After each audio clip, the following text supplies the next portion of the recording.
Hello, c'est HR, votre chroniqueur. Alors aujourd'hui, je vais vous parler d'un film wuxian interprété par Donnie Yen. Ce film n'est autre que La 14e lame. Avant cela, n'oublie pas, si tu n'es pas abonné, pense à le faire, pense au petit pouce, pense à partager si tu aimes. Let's go!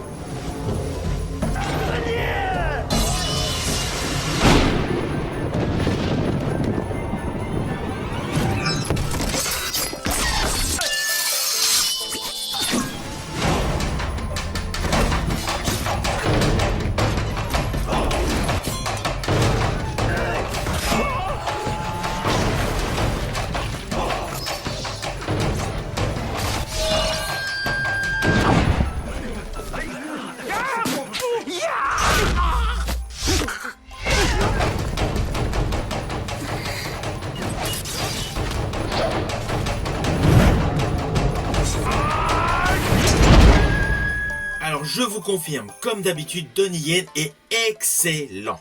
Tous les combats et les chorégraphies qu'il interprète sont au top. Il virevolte de scène en scène au milieu de cette histoire sur fond de complot. C'est un film wuxian dans la pure tradition du genre, je dirais même un wuxiapian. Alors le pitch de base est le suivant, nous avons un dignitaire qui manipule un garde impérial, un garde d'élite, Jing Yi Wei. Celui-ci manipule à son tour Qianlong, le personnage Qianlong interprété par Donnie Yen. Tout cela dans le but de renverser l'empereur. Vous avez compris, c'est une histoire de coup d'état. De ce fait, le personnage Qianlong est considéré comme un traître, c'est le personnage interprété par Donnie Yen. De surcroît, il est blessé, il est obligé de prendre la fuite et il quitte le secteur.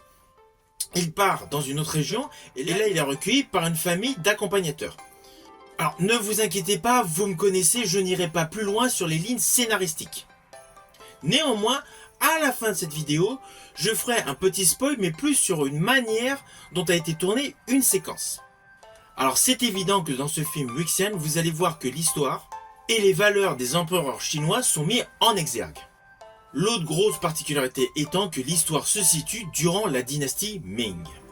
Alors on va pas se mentir, le principal atout de ce film est bien évidemment les scènes de combat. Et celles-ci sont légion. Vous avez des combats à main nue et vous avez essentiellement des combats avec des lames. Alors par moments on pourrait penser que ces scènes de combat sont parfois fantaisistes, mais elles sont très agréables à regarder.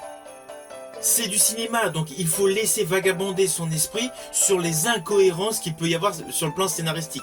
Je pense notamment à un combat dans un labyrinthe, on se demande à quel moment ils ont préparé les pièges.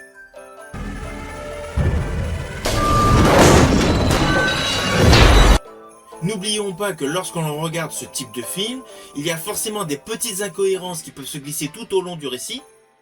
Il faut volontairement les survoler pour prendre plus de plaisir à regarder ces scènes qui sont parfaitement orchestrées. Alors parmi les combats, j'estime qu'il y a une très belle innovation, c'est le fait d'avoir inclus dans ce film une femme assassin quasiment imbattable. Avec de surcroît une arme télescopique. Elle a une sorte de fouet-lame qui tourbillonne dans tous les sens. C'est très judicieux de l'avoir rajouté dans l'histoire de ce film. Alors côté scénaristique, vous avez compris, c'est principalement une histoire de vengeance pour contrer un complot qui a été mis en place. Néanmoins, la grande particularité de ce film, c'est qu'autour des scènes de combat qui sont très nombreuses dans ce film, il y a plusieurs personnages parfaitement écrits et surtout très bien interprétés. Au fur et à mesure des différentes péripéties, il y a de nombreux moments nostalgiques, des moments mélodramatiques, des moments d'émotion. J'ai particulièrement aimé tous les échanges, tous les dialogues entre le personnage de Zhao Wei et Donnie Yen. Ils sont tous empreints de nostalgie et d'émotion. À cela s'ajoutent des décors magnifiques, des paysages à couper le souffle. Et si vous faites comme moi, vous amusez à de temps en temps mettre en pause les plans séquences, vous pourrez découvrir que concernant les costumes, il y a eu un vrai travail méticuleux qui a été apporté. Tout ce mélange artistique où énormément de détails ont été mis en avant apporte une plus-value à ce film qui va vous en mettre plein les yeux. Ah oui, j'ai oublié.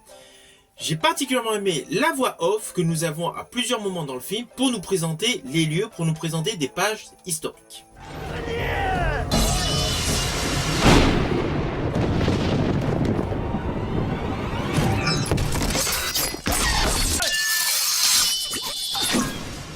Alors oui, c'est un grand film d'action, mais les lignes de dialogue sont cohérentes et elles donnent un appui à la réalisation.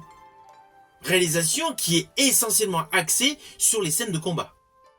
Alors durant les scènes de combat, il y a eu plusieurs techniques de réalisation. Il y a eu notamment un appui par câble comme dans Tigre et Dragon.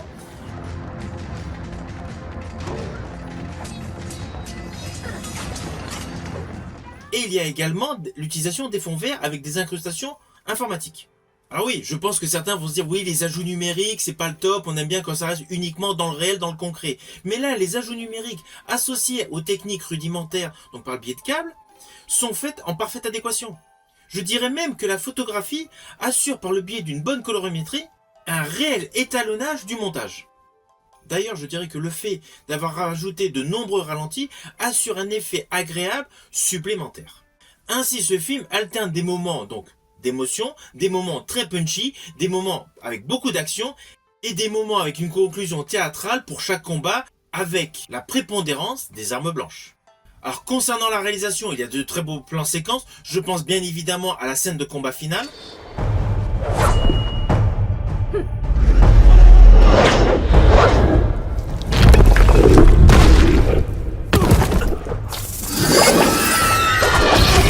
Au fur et à mesure que le déroulé d'histoire se développe, vous allez voir des plans séquences de toute beauté, avec des travelling, avec des plans serrés. Vous aurez l'impression que la caméra virevolte au milieu des acteurs. Je pense principalement à une scène de combat entre Donnie Yen et Wei Shen. La caméra semble complètement être minuscule au milieu de ces deux protagonistes, spécialistes des arts martiaux. En clair, le film La 14e Lame est un film ambitieux, c'est un film wuxian dans la pure tradition du genre. Alors, côté réalisateur, celui-ci est réalisé par Daniel Lee Yang Hong. Il avait auparavant réalisé deux films que j'ai particulièrement aimés. Je pense principalement aux Trois Royaumes, La Résurrection du Dragon.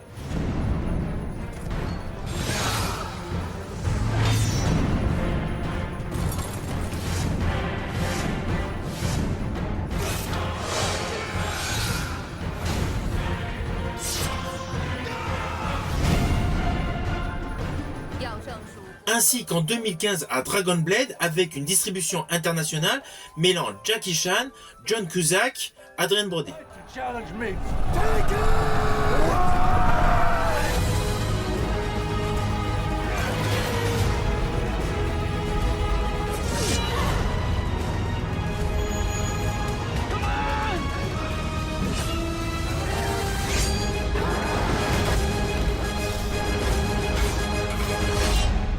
En premier rôle dans ce film, on retrouve Donnie Yen.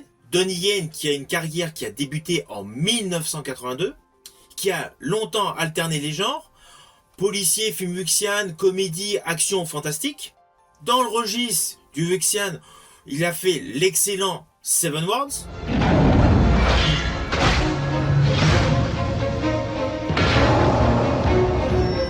Il a également joué aux côtés de Jet Li dans Hero, sans oublier Swordsman, le fameux Ip Man où il a d'ailleurs tourné plusieurs opus.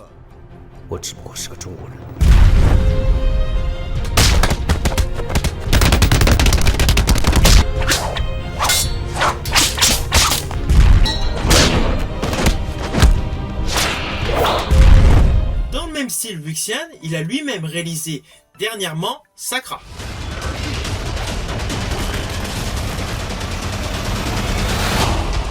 C'est un acteur très complet, vous avez pu le voir notamment à Hollywood dans John Wick 4 ainsi que dans Highlander Endgame.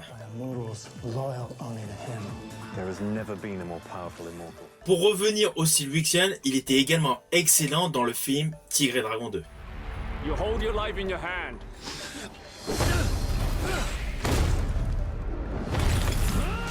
Alors attention à ce que je vais dire, cela s'apparente à un spoil, mais c'est plus par rapport à dont a été tournée une certaine scène. Cette scène se déroule donc vers la fin du film. Il s'agit du combat entre le personnage Queen Long et la femme assassin. Il y a un suréclairage dans les dominantes vertes et j'ai particulièrement aimé tous les détails qui ont été faits par rapport à la fameuse boîte que Donnie Yen porte en permanence sur son dos, celle qui contient donc toutes les lames avec les spécificités de chacune de ces lames.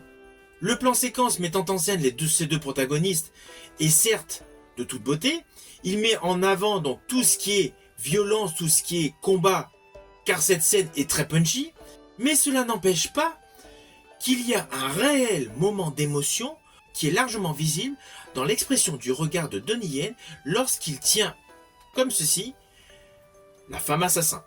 Je ne vous en dirai pas plus, mais ce plan séquence, je l'ai particulièrement aimé. Tout comme le dernier plan séquence de ce film, avec le coucher de soleil en fond, avec un cavalier devant. Il nous permet de laisser vagabonder notre esprit.